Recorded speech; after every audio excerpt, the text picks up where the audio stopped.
হর হর শম্ভু, ওম নমঃ শিবায়। আজকে আবার অনেক দিন পর আমরা সবাই ফুল ফ্যামিলি মিলে নিজেদের গাড়িতে করে আমরা বেরিয়ে পড়ছি। অনেক দিন ধরে আগেই ভেবেছিলাম যে শ্রাবণ মাসে বাবার মাথায় জল ঢালতে যাব। আর এখন শ্রাবণ মাস চলছে, এটা শ্রাবণ মাসের এটা দ্বিতীয় সোমবার আসবে, তার আগের রবিবার দিন। তো আজকে একটা প্রসিদ্ধ শিবের মন্দির যাব। এখন সবাই রেডি হয়ে গেছে, আমরা এখন বেরিয়ে পড়ার উদ্দেশ্যে। আই কেমন এক্সাইটেড, চলুন একদম রাস্তায় যেতে যেতে দেখা হবে। এই আমাদের গাড়ি, আর আমরা এখন গাড়িতে চাপছি। চলো গাড়িতে চাপো। এই গাড়ির ভিতরে এই যাওয়াটা একটা খুব সুন্দর আনন্দ লাগে। বেশ কিছুক্ষণ আমরা যেতে থাকবো গাড়ির মধ্যে, সেটা বেশ আনন্দ লাগে। মাঝে মাঝে ছুটিতে যাওয়াও দরকার।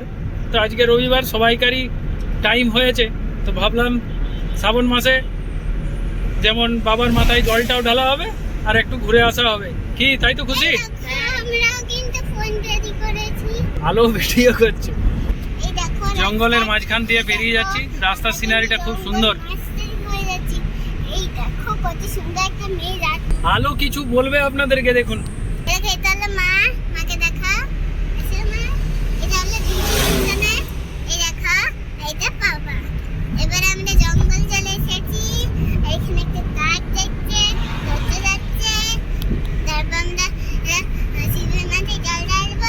এইরকম যখন আমার প্রথম ব্লগটা হয়েছিল তখন খুশি বলেছিল, আর আজকে আলো বলছে। এই যে খুশি আজ বসে আছে, আলো কোথায় চেপে আছে দেখুন। আলো পুরো গাড়িটা যেন নিজের ঘরের মতো ভেবে রেখেছে। এই অবস্থাটা দেখুন আলোর। তো আজকে নদীতে স্নান করবো, সেটাই ওদের বিশেষ আনন্দ জিনিস। দেখতে দেখতে এসেই গেছি আমাদের গন্তব্যের কাছে। তো এই জায়গাটাতে, এই ফ্লাইওভারটা দেখে আপনারা বুঝতে পারছেন যে আমরা কোথায় এসেছি। কাছাকাছি চলে এসেছি। চলো, এই যে শ্রাবণী মেলা উৎসব 2026 একতেশ্বর ধাম। তো আমরা এখন এসে গেছি একতেশ্বর ধামের শিবের মাথায় জল ঢালতে। তো গাড়ি নিয়ে এইদিকে যাব। গেটটাতেও আপনাদেরকে দেখাবো, এটা একতেশ্বর ধামের গেট। আসলে রবিবার আসার কারণ একটাই, যে রবিবার দিন ফাঁকা থাকবে। সোমবার দিন জল মানুষের, ভক্তদের ভিড়টা অনেক বেশি হয়। আর এই হচ্ছে দ্বারকেশ্বর নদী, একদম দ্বারকেশ্বর নদীর ধারে ধারে যাচ্ছি আমরা। আর এই দ্বারকেশ্বর নদীর তীরেই বসে আমরা আজকে পুজো দেওয়ার পর মুড়ি খাবো, স্নান করব। এই যে এইখান থেকে মন্দির ঢোকার ঠিক আগেটার থেকে আপনার বাঁ দিকে এইখানে পার্কিং এরিয়া আছে। এখানে এখন পয়সা লাগছে না, আজকে রবিবার বলে হয়তো, সম্ভবত জানি না। তবু আমি একবার পরে জেনে নিচ্ছি। তারপর আমরা এখন মন্দিরের দিকে যাচ্ছি। আজকে এসেছি একতেশ্বর বাবার মন্দিরে, বাঁকুড়ার বিখ্যাত একটা শিব মন্দির। শ্রাবণী মেলা উপলক্ষে যে 1 মাস ব্যাপী চলবে, তার এখানে মেলার আয়োজন হচ্ছে, দোকানদানি বসছে। আর এই হচ্ছে মন্দির ঢোকার রাস্তা, এই যে। আর এইখানে আপনারা বিভিন্ন দোকানে জুতো টুতো রাখতে পারেন, সেখান থেকে আপনারা হয়তো পুজোর ফুল সামগ্রী নিলেন। এই হচ্ছে বাবার মন্দির ঢোকার মেন গেট। জয় বাবা একতেশ্বর। অনেক দিন পর আবার একতেশ্বর বাবার মন্দিরে আপনাদেরকে আজকে দেখাবো যে শ্রাবণী মেলা উপলক্ষে কেমন সেজে উঠেছে। বাহ, খুব সুন্দর। এখানে সেট থাকেনি তখন, এখন সেট করে দিয়েছে, কত সুন্দর হয়ে গেছে।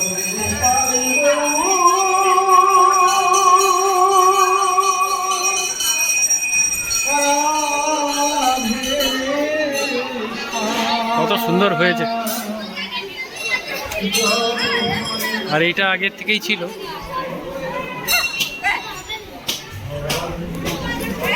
আজকে তুলনামূলকভাবে অনেকটা খালি, এই খালির জন্যই আসা হয়েছে। আর এই হচ্ছে বাবার বিখ্যাত মন্দির।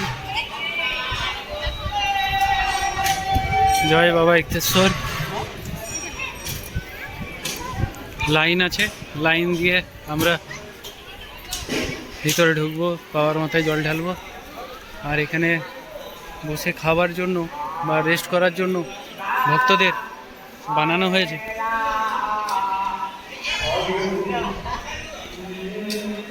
বহু প্রাচীন মন্দির এটা। বাঁকুড়া জেলার দুটো আছে, একটা হচ্ছে আপনার বিষ্ণুপুরের সারেশ্বর, আর বাঁকুড়ার একতেশ্বর ধাম।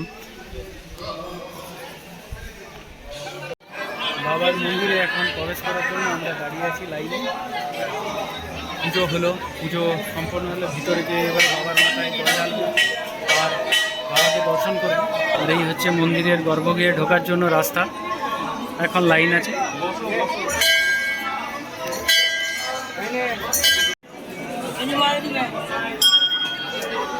বহু পুরনো মন্দির এটা।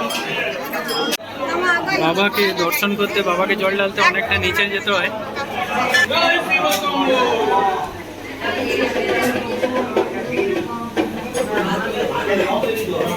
বাবাকে দর্শন করব, এইখানে বাবা আছে, জলে একদম ডুবে গেছে।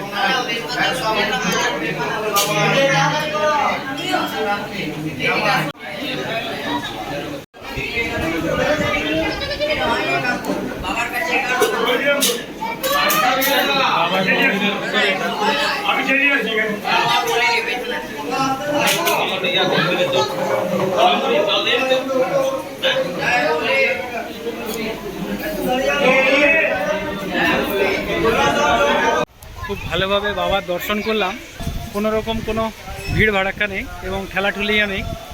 বাবাকে স্পর্শ করলাম, বাবার সাঞ্জল নিলাম, পুজো দিলাম। এরপরে মন্দিরটা একবার ঘুরে দেখব, তারপর আপনার নদীর ধারে যাব।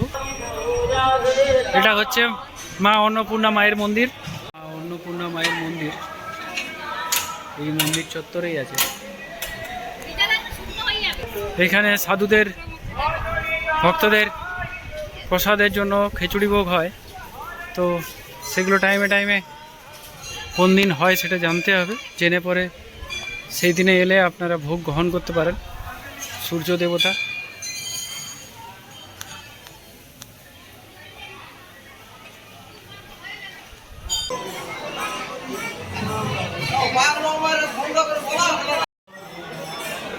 কালকে সোমবার থেকে প্রচুর মানুষের ভিড় হবে, আজকের তুলনামূলক অনেক কম, খুব আরামসে দেখা গেল।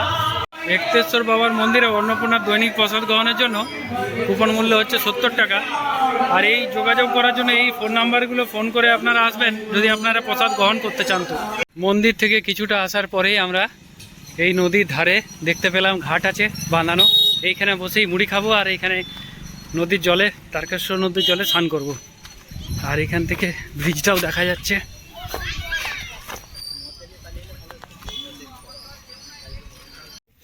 এই আমাদের এখন খাওয়া দাওয়া চলছে আর এই নদীর পাড়ে একদম।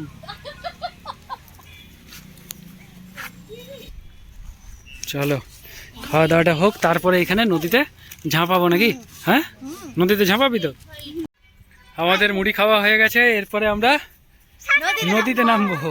তবে আজকে স্নান করা যাবে না, মন্দির ঢোকার পরে তারপর স্নান করতে নেই, তো আমরা এখন স্নান করবো না, কিন্তু আমরা জল ঘাটবো নদীতে। দাঁড়া, অনেক জল আছে, চল। কি সুন্দর লাগছে।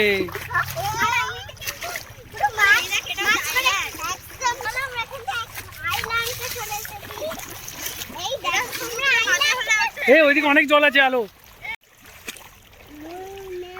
তারকেশ্বর নদী, এটা ব্রিজটা এই তো 12টা। পড়ে গেলাম, তোকে আমাকে ধরতে হবে না। আজকে আমার আনন্দটা বড় ভালোই হচ্ছে, বল। আলোর ফটো পোজ হচ্ছে, খুব আনন্দ করছে এরা দুজনাতে, দু বোনে খুব আনন্দ করছে।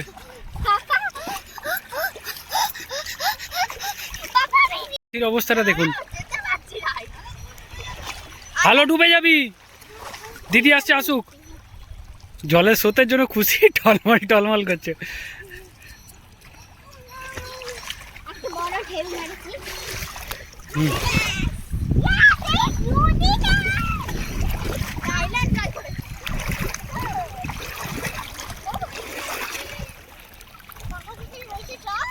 এইটাই আনন্দ গ্রামে গঞ্জের। আর মাঝে সাঝে যখন এইরকম ট্যুরে বেরোনো যায়, এগুলো একটা এক্সপিরিয়েন্সের ব্যাপার থেকে বাচ্চাদেরকে এগুলো শেখার দরকার আছে, তো এই জন্যই বেরিয়েছি। এগুলো সাধারণত পাওয়া যায় না, এই অভিজ্ঞতাটা একটা আলাদা ধরনের, ওদের মনে বিরাট ছাপ ফেলবে। আমাদের কোনো ব্যাপার নাই, আমরা অনেক করেছি, কিন্তু এই বাচ্চাগুলো এরা তো আর এই জিনিসগুলো শিখেনি এখন, সব ঘরের মধ্যে থেকে, কিন্তু এই জিনিসগুলো এখন এদের ভালো লাগবে। দুই বোনে প্রায় 1 ঘন্টা ধরে জল ঘাটছে, আর উঠতেই চাইছে না। চলাই, চলে এসো এবারে, এসো এসো এসো। আবার প্যান্টটা ভিজে গেল, ও বোকা, সেই প্যান্টটা ভিজিয়ে দিলি বল।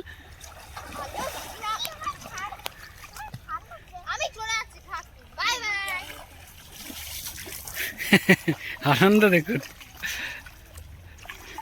হ্যালো, চলে আয়। তো নদীতে অনেকক্ষণ ধরে আনন্দ করলাম, এরপরে আমাদেরকে খাবার টাবার খেতে হবে। এবারে হোটেলে খাবো, দিয়ে তারপর বাড়ি পৌঁছবো। তো চলুন এখন গাড়ির কাছে যাই। এই হচ্ছে সিঁড়ি ওঠার, এই যে একদম নদীর ধারে দিয়ে দিয়ে গিয়ে আমরা মেন রাস্তায় উঠবো। এখন আমরা বেলাতোড়টা জাস্ট পেরিয়ে দুর্গাপুর দিকে এই আহারিকা হোটেলে দাঁড়িয়েছি, এখানেই খাবার দাবার খাবো।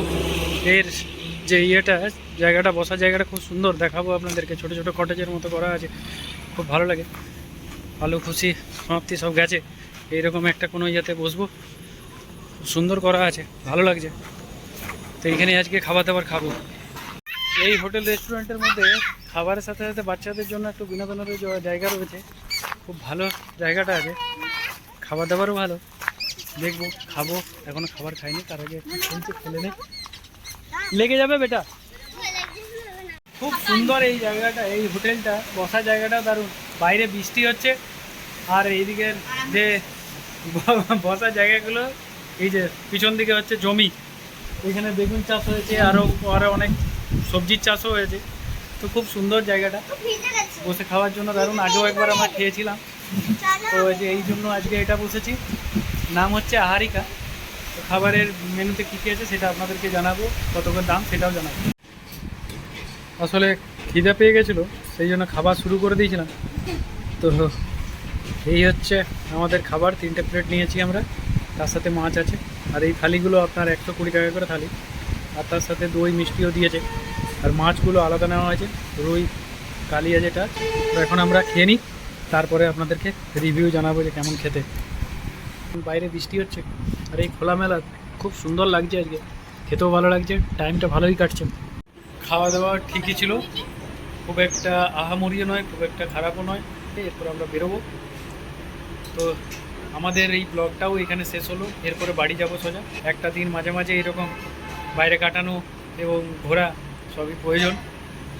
তো ভাই, আবার দেখা হবে নেক্সট ব্লগে, ততক্ষণ ভালো থাকুন, সুস্থ থাকুন।